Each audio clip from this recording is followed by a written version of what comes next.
37.000 feet ke atas. Yang di bawahnya?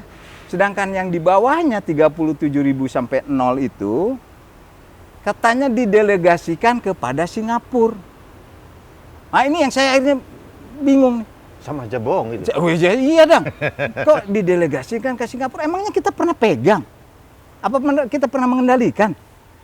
Kan selama ini dipegang Selama ini kan dipegang Singapura. Kok kita sekarang delegasikan? Ya. Apa di dalam perjanjiannya itu bahwa semuanya silakan serahkan ke Indonesia, tapi langsung dong delegasikan lagi ke saya? Apa begitu Pak, perjanjian? mohon maaf, saya potong.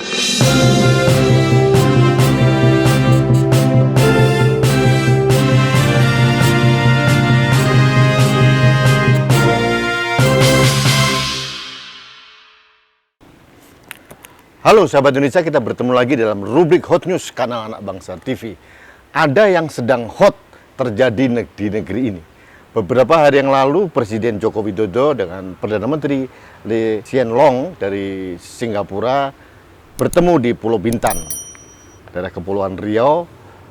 Kedua pemimpin negara ini konon menyepakati 3 perjanjian yang luar biasa ditunggu-tunggu oleh masyarakat Indonesia. Ini menarik sekali karena ini menyangkut masalah pengelolaan kedaulatan navigasi udara dan kemudian ada masalah ekstradisi.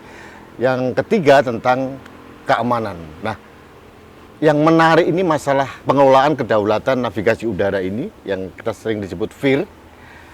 Ini menimbulkan pro kontra di masyarakat gitu. Pertama, banyak yang sangat surprise dan sangat mendukung. Kemudian ada juga beberapa tokoh yang akhirnya merasa bahwa ternyata kita tidak ada kemajuan apa-apa dalam kesepakatan bilateral ini. Nah, saya harus mencari tahu informasi yang sebenarnya dari ahlinya. Untuk itu saya kembali datang ke rumah yang indah dari Marsikal TNI Purnawirawan Agus Supriyatna. Beliau pernah menjadi adhan di Singapura tahun berapa, Pak? 2003, 2006. 2003, 2006. Juga setelah itu juga beliau banyak terlibat juga masalah FIR ini, apalagi beliau juga pernah menjadi Kepala Staf TNI AU tahun 2015-2017. Nah, kita nanti minta pencerahan dari beliau. Ini ada apa sih? Kok rame ribut di media, di ruang publik tentang masalah FIR ini terutama. Nah, yang berikutnya adalah Bapak Marsikal Muda Purnawirawan Umar Sugeng Haryono. Nah, beliau ini mantan ASOP. Ya. Tahun berapa, Pak? 2019-2020. 2010 ya.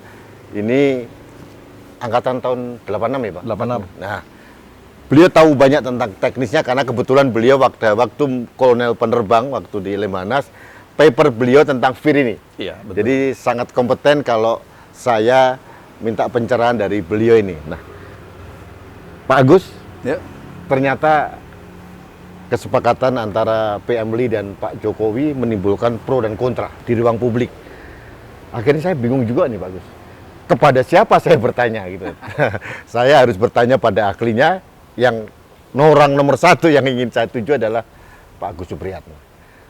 Pak, masalah FIR ini, sebetulnya kalau Bapak memberikan pencerahan, FIR ini apa sih, Pak? Kedaulatan navigasi udara kita kok sampai sempat dikelola oleh Singapura bertahun-tahun begitu.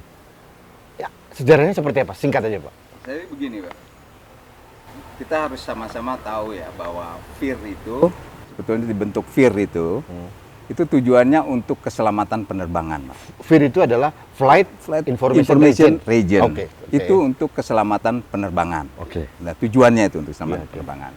Nah, pada tahun 1946 ya, pada saat itu yang dipercaya untuk mengendalikan keselamatan penerbangan atau Flight Information Region itu adalah kolonial Inggris. Oke.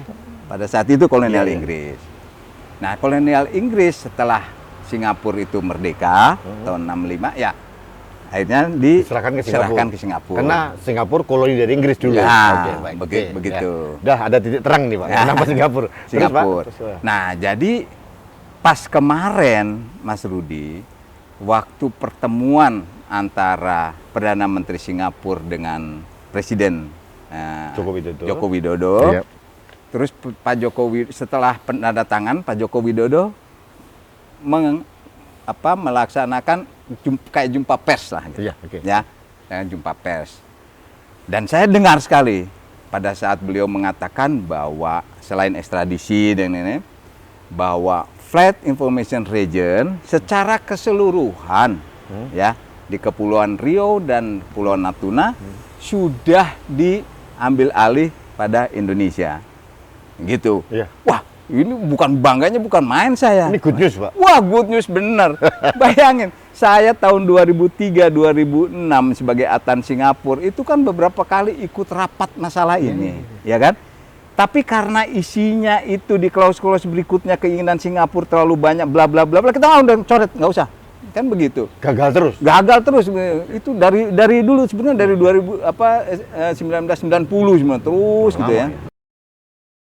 Nah, itu sampai sejarah. Nah, pas saya akhirnya dengar press release ya. Saya dengar, saya analisa, akhirnya saya pikirkan itu akhirnya apa ini? Press release dari Menko Marves, Maritim dan Investasi. Maritim Investasi.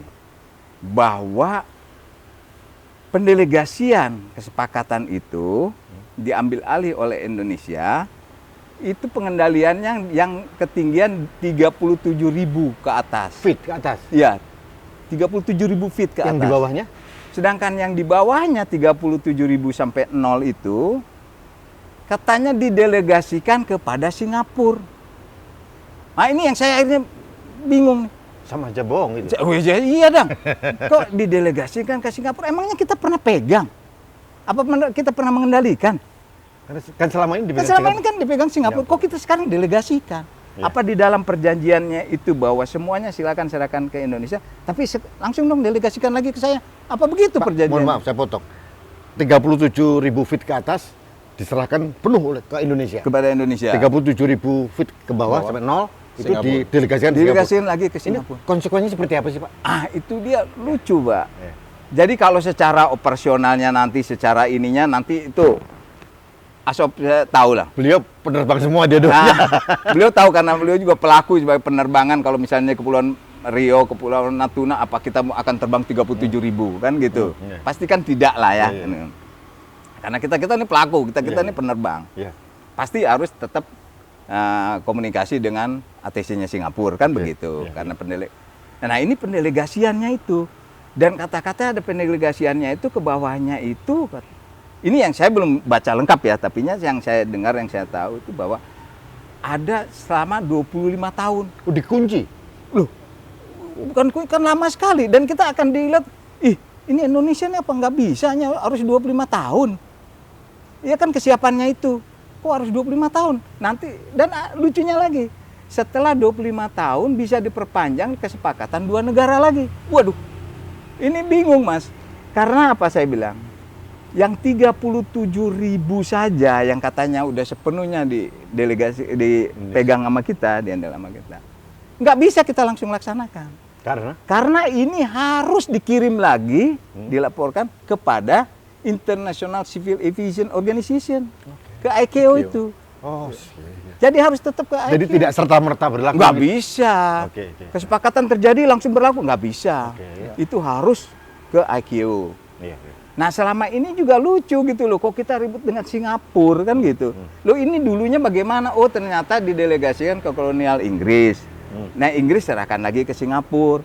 Nah berarti kan kita ini harus punya orang-orang negosiator yang bisa melobi ICAO bahwa kita ini sudah siap.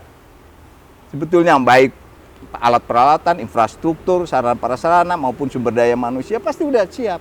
Tapi mungkin para negosiator kita ini bagaimana melobi di ICAO itu yang mungkin belum bisa. Sampai sekarang begitu Mas, kalau menurut saya. Waduh. Jadi mantan kepala staf TNI itu kena prank juga ini.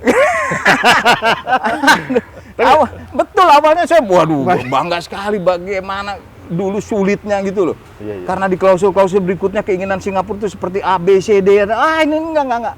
Kan begitu.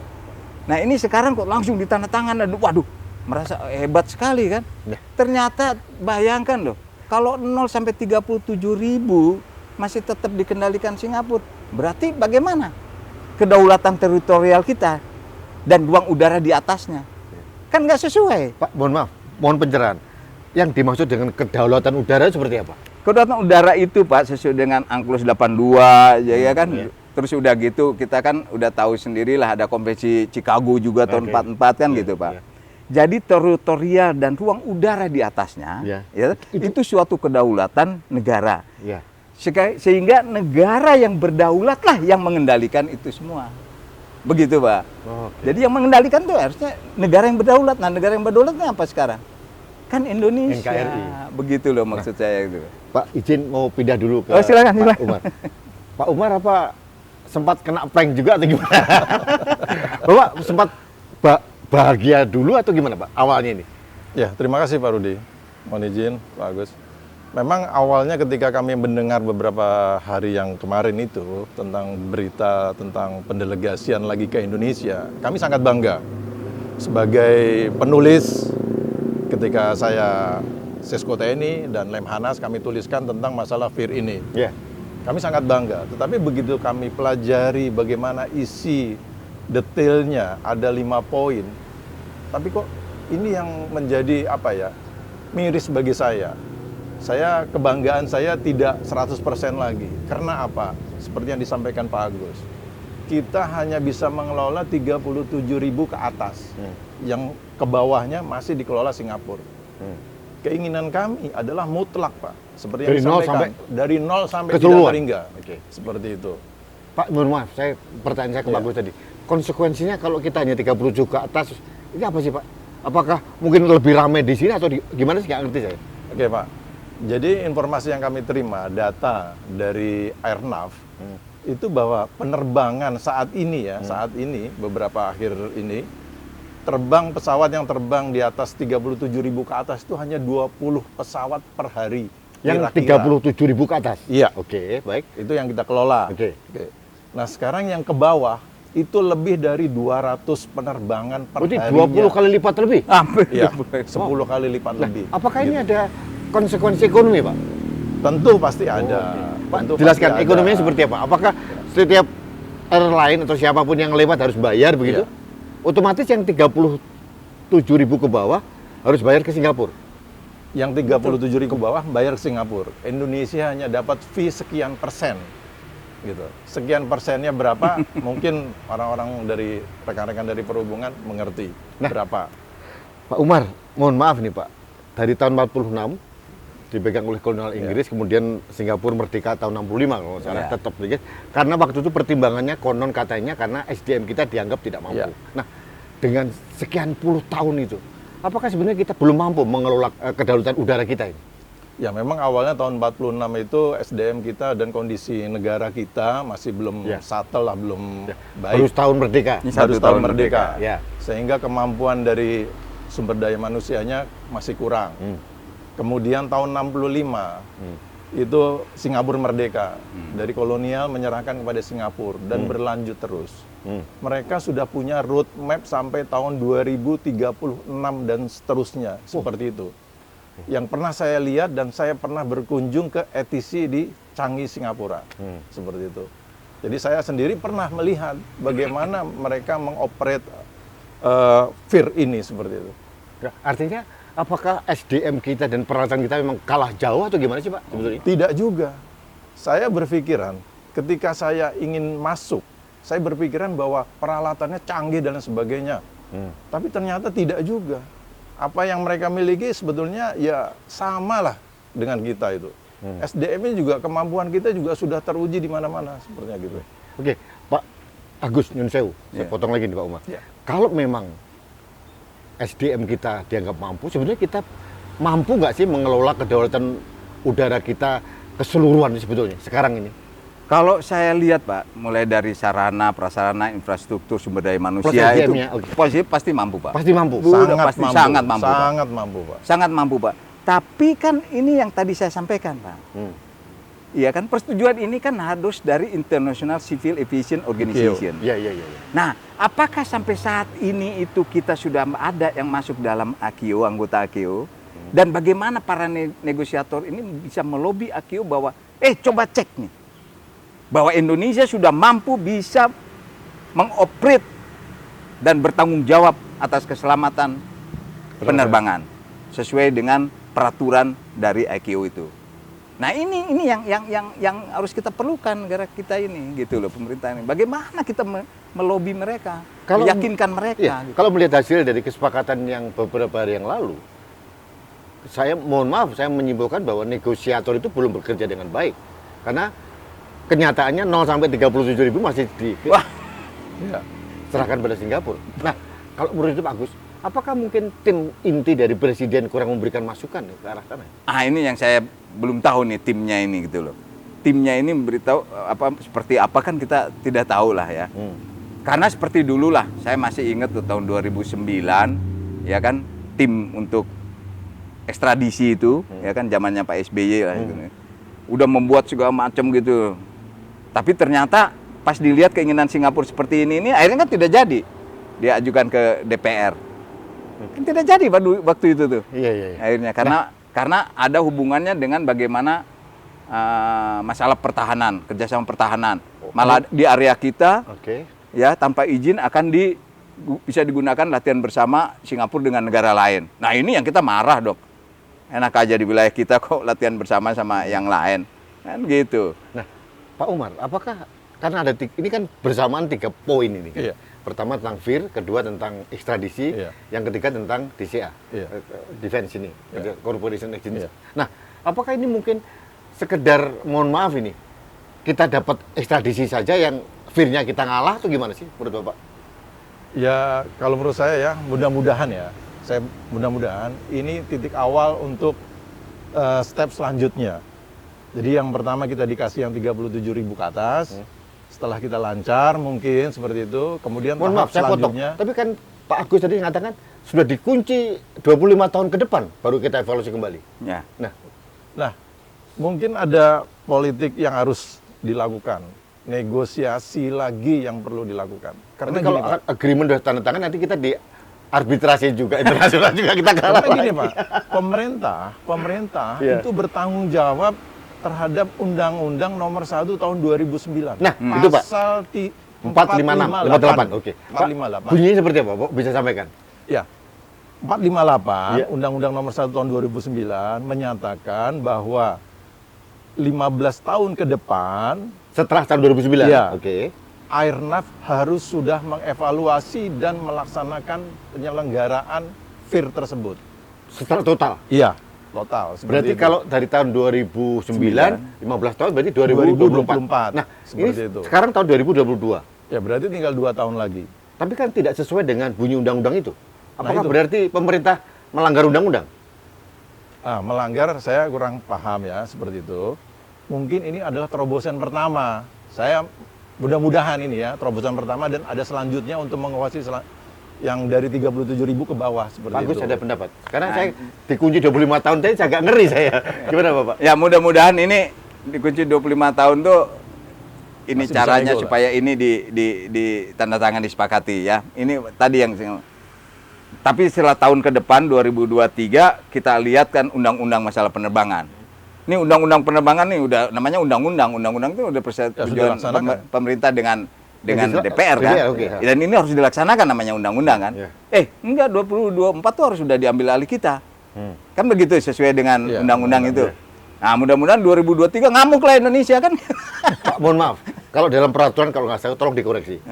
Ratifikasi atau kerjasama dengan negara lain itu kan harus diratifikasi ke parlemen dulu. Betul. Nah, artinya kita masih punya harapan teman-teman kita di parlemen masih waras gitu. Mudah-mudahan sadar terhadap Undang Nomor 20 2009 tadi. Komisi 1 DPR itu. Nah, oke Pak Agus, harapannya seperti apa? Ya harapan saya di Komisi 1 DPR ditanya satu-satu itu. Kenapa ini harus didelegasikan lagi? Emangnya kita pernah pegang misalnya gitu. Kenapa harus diperpanjang sekian? Kenapa harus sekian lama? Emang kita nggak mampu? Kalau dalam satu, emang kita nggak mampu infrastruktur sumber daya manusianya segala macam sarana prasarana, emang kita mampu? Setahu saya panggil aja Airnav semua panggil sama Komisi 1. Ternyata hasilnya bagaimana mampu? Kok ini keperjanjian seperti ini? Nah kalau Ya. Saran saya seperti itu, DPR karena jangan main terima aja. Menurut aturan kan harus diratifikasi dulu kan Betul. Pak ke parlemen. Betul. Artinya tidak serta berlaku kan ini. Betul. Ya. Itu masih kita ada harapan ya Pak. Masih ada Masih ada harapan, harapan, harapan Waktu masih. masih ada Jadi harapan. kayaknya Komisi 1 harus memanggil kedua beliau ini kayaknya untuk memberikan masukan karena Dan memang mudah-mudahan juga itu Pak, yang 37.000 coba ada yang ngawasin juga dong. Ya, karena ini kan harus dikirim juga ke sana ke IKO. Iya. Nah, IKO apa bisa setuju nggak? Ini kan berarti harus ada yang ini juga kan gitu loh ya. harus Kan mengawal harus juga. mengawal juga. Dan kelemahan kita memang Indonesia belum menjadi anggota IKO. Kalau Belum. Singapura belum. Karena tidak ada perwakilan Indonesia di IKO. Coba Kenapa bayangin. begitu, Pak? Itu Ya. dia. Saya pernah menyarankan dulu ke Menteri Luar Negeri ya. Kalau bisa yang duta besar kita yang di Kanada, IKO itu. Kantornya di Kanada ya. Ya, Nah, oke. kan di Kanada, kantornya di Kanada IKO itu. Bagaimana melobi supaya kita bisa masuk sebagai anggota IKO IKO. gitu loh. Kalau Pak Umar. Singapura jelas. Pak Umar, kita sudah memenuhi syarat nggak sih masuk jadi anggota IKO? Sudah. Kita sama setara. Setara kita tuh dengan mereka. Masalahnya di mana Pak Gus? Ah, ya itu dia, Pak. Itu yang perlu Saya harus ngopi dulu nih. Saya pusing ini. Nah, Pak Gus, ini masalah ekstradisi. Nah, ada orang yang menduga, mungkin FIR ini kita agak ngalah sedikit karena kita dapat lebih keren untuk ekstradisi. Ada pertanyaan dulu dan saya melihat ada statement dari salah satu ahli, Profesor Muhammad Yuwana, bahwa itu sebetulnya tidak 100% seperti kita inginkan. Karena menurut Pak Gus, Ya seperti mungkin bisa juga Pak, beliau tahu ini kan saya memang belum baca secara detail ya ekstradisi. Saya juga tahu inilah Pak, waktu saya atasi pertahanan itu kan pasti banyak yang pengen bagaimana sih ekstradisi ini kok misalnya nggak bisa terus dari Singapura kan kita harusnya lobby, kita ngobrol kan segala macam. Memang tugas atau pertahanan juga ada ke situnya kan gitu loh. Nah, tapi ini itu pas setahu saya dengar juga dari Pak Profesor itu, Menurut Yuwana. jadi hanya perpanjang dari 15 ke 18 tahun kan begitu. Apa memang hanya itu? Kalau hanya itu kan kita sama dengan dibohongin aja, panjang-panjangin doang gitu loh. Oke. Nah, hanya pelaksanaannya memang saya belum dapat nih akses ini. Harusnya memang kita ini ya segeralah misalnya sebelum diratifikasi ke DPR tuh kita juga bisa dapat akses itu gitu loh. Nah, itu Kita dia. bisa baca juga ekstradisi seperti apa. Iya, iya. Terus perjanjian dengan apa masalah keamanan pertahanan juga seperti apa karena ada katanya apa Menteri Pertahanan mengadakan Iya. suatu perjanjian itu apa seperti apa. Iya. Ya, gitu kan. Kita kan tahu juga gitu loh Pak. Kita kan orang-orang yang Bu, sebagai dia pelaku tanya juga. pada ahlinya. Iya, Pelaku juga. Pelaku kita Pak gitu loh. Pak Umar, secara teknis apa yang ingin Bapak sarankan untuk Komisi 1 DPR? Ya, Komisi 1 DPR paling tidak meminta keterangan secara detail tentang penandatanganan tersebut. Bagaimana? Kemudian dikomparasikan dengan Undang-Undang Nomor 1 2009 tentang penerbangan. Penerbangan, ya. Itu yang menjadi tanggung jawab pemerintah sekarang sampai 2024. Apa tindakan-tindakannya ke depan gitu, seperti itu. Jadi 2024 paling tidak sudah mengoperasionalkan tentang FIR Singapura tersebut kepada Indonesia. Gitu ya. Pengambil alihan. Secara keseluruhan. Ya. Secara keseluruhan. Kalau undang-undang ya Pak. Undang-undang ya? Undang-undang. Ada Gitu. undang-undangnya. Artinya Mudah-mudahan, secara ya. alat dan SDM kita mampu sebetulnya. Sudah mampu, sudah mampu. Jadi sahabat Indonesia, ini saya menghimbau kepada Komisi 1 sebelum rapat dengan pemerintah, mohon dua orang beliau ini diundang karena ini beliau ini sangat tahu persis tentang masalah FIR dan sebagainya, sehingga para anggota DPR perlu mendapatkan pencerahan juga, masukan dari para ahlinya, pelaku juga. Pak Umar pernah penerbangan sipil juga, Pak? Pernah, Pak. 4 tahun saya terbang di sipil, kemudian Ini- di Angkatan Udara transport dan keliling terus. Penerbang Bagaimana tempur, di penerbang lapangan, transport. bagaimana di lapangan terbang itu tidak enak melintas di Tanjung Pinang, Natuna. Kenapa tidak ini, Pak? Bisa Ya, sharing karena ke kita. kita harus request minta izin kepada Singapura. Padahal wilayah kita sendiri. Padahal Lah wilayah iya, kita sendiri. wilayah kita. Kan 0 sampai 37 bayangin itu. Oke, bagus. Terakhir, ini semakin gerah saya ini. Bapak ingin memberikan saran kepada Presiden maupun kepada DPR seperti apa? Bapak sebagai tokoh bangsa yang kebetulan sangat mengetahui tentang FIR dan sebagainya ini, Bapak ingin memberikan saran seperti apa? Kalau saran saya yang pertama kepada DPR Komisi 1 terutama ya, masalah FIR itu bisa dipanggil dulu atau misalnya dimentakan dulu. Gitu loh, draftnya itu Masukan-masukan. seperti apa sih? Oke, ya, baik. Seperti apa itu? Nah, terus Bisa juga memanggil Airnav ya, dari Menteri Perhubungan panggil semua, apa sih permasalahannya kalau Termasuk tokoh-tokoh juga dipanggil. Pak? betul apakah betul sarana prasarana alat peralatan yang tidak sanggup, Iya. atau sumber daya manusianya, atau mungkin kenapa kita tidak ada anggota di IKO itu. Oke. Nah, untuk melaksanakan lobby atau negosiasi masalah kemampuan-kemampuan kita ini. Jadi ada 3 permasalahannya, Pak. Kalau misalnya kita mampu sarana prasarana alat peralatan infrastruktur itu, berarti sekarang kita tinggal sumber daya manusia. Oke. Kalau dicek sumber daya manusianya sudah mampu, berarti ini yang ketiga nih. Keanggotaan tadi. Keanggotaan atau para negosiator yang bisa bernegosiasi, melobi IKO untuk meyakinkan organisasi itu bahwa ini Indonesia Sudah mampu. mampu. 77 tahun, Pak. Betul. Oh, gitu, oke. Betul, maksud Dan saya ada itu. contoh pengalihan VIR, Pak. Oke, Bapak bisa sampaikan. Pengalihan VIR Vietnam. Oke. Padahal daerahnya daerah Thailand. Dan dialihkan sudah ke Thailand sekarang. Seperti itu. Ada presiden sebetulnya ya? Iya. Jadi ada contoh pengalihan VIR gitu loh. Kok kita Dari nggak belajar Vietnam ke dari Thailand. Vietnam? Dari Dari Thailand. Thailand yang mengambil alih Iya. daerahnya seperti itu. Berhasil sukses. Berhasil. Saya mau bingung juga nih Pak, gimana ini? Tapi kita masih punya harapan yang DPR tadi Pak. DPR. Untuk ada perbaikan-perbaikan. Masih ada waktu. Terakhir Pak Umar, apa yang ingin sampaikan lagi sekali lagi untuk pemerintah Pak? Pak DPR sudah, dari pemerintah apa yang ingin Bapak sampaikan? Ya, adakanlah sinergitas Oke. antara lembaga karena tidak mungkin mendelegasikan hanya kepada Kementerian Luar Negeri atau kepada Perhubungan atau ke Mabes TNI atau ke Polhukam dan lain sebagainya seperti itu. Jadi harus ada sinergitas antara lembaga untuk memperjuangkan undang-undang ini. Undang-Undang Nomor 1 2009 pasal 458. Ini tugas pemerintah juga. Pemerintah. Iya, Pak, pemerintah. Udah jadi undang-undang loh. Iya Pak. Pak Agus, terima kasih. Iya. Ini pencerahannya sudah cukup jelas. Pak Umar juga. Sama-sama. Ini sebentar tapi sudah cukup memberikan pencerahan Pak. Ya. Yang penting kita berharap DPR masih ada harapan kita untuk Ya. untuk merevisi atau mengkoreksi yang Ya. kesepakatan itu Pak. Amin. Artinya tetap kita memberikan penghormatan apresiasi pada iya. presiden Bisa. gitu ya, tapi Ya. secara detail kita teknisnya Ya. harus diperbaiki. Iya. Apresiasi ya, terutama yang 37.000 ke atas lah kita apresiasi kan sudah. Apresiasi. Baik, Pak Umar terima kasih. Sama-sama. Pak Agus, terima kasih. Ya, sama-sama. Sahabat Indonesia, demikian pembicaraan kita, diskusi kita dengan para ahli, para tokoh bangsa. Beliau ini sangat menguasai Marsikal TNI Purnawirawan Agus Supriyatna, ini Kepala Staf TNI Angkatan Udara tahun 2015, tahun 2017. Beliau juga pernah menjadi atas pertahanan di Singapura dan terlibat secara teknis tentang VIR ini. Yang kedua Pak Umar Sugeng Haryono, Marsikal Muda TNI Purnawirawan. Beliau pernah menjadi ASOP dan paper beliau juga tentang VIR. Artinya hari ini suatu blessing bagi saya kan mendapatkan pencerahan dari narasumber yang memang ahlinya di bidang. Harapan kami yang disampaikan oleh Pak Agus Supriyatna maupun Pak Umar Sugeng tinggal di Komisi 1 DPR karena dalam aturannya perjanjian dengan luar negeri harus melalui ratifikasi di parlemen dulu. Ini mudah-mudahan ada semacam koreksi atau revisi sehingga Indonesia dapat mendapatkan benefit atau keuntungan dari perjanjian kedua negara. Terima kasih. Kita bertemu kembali dalam rubrik Hot News Kanal Anak Bangsa TV selanjutnya. Sampai jumpa.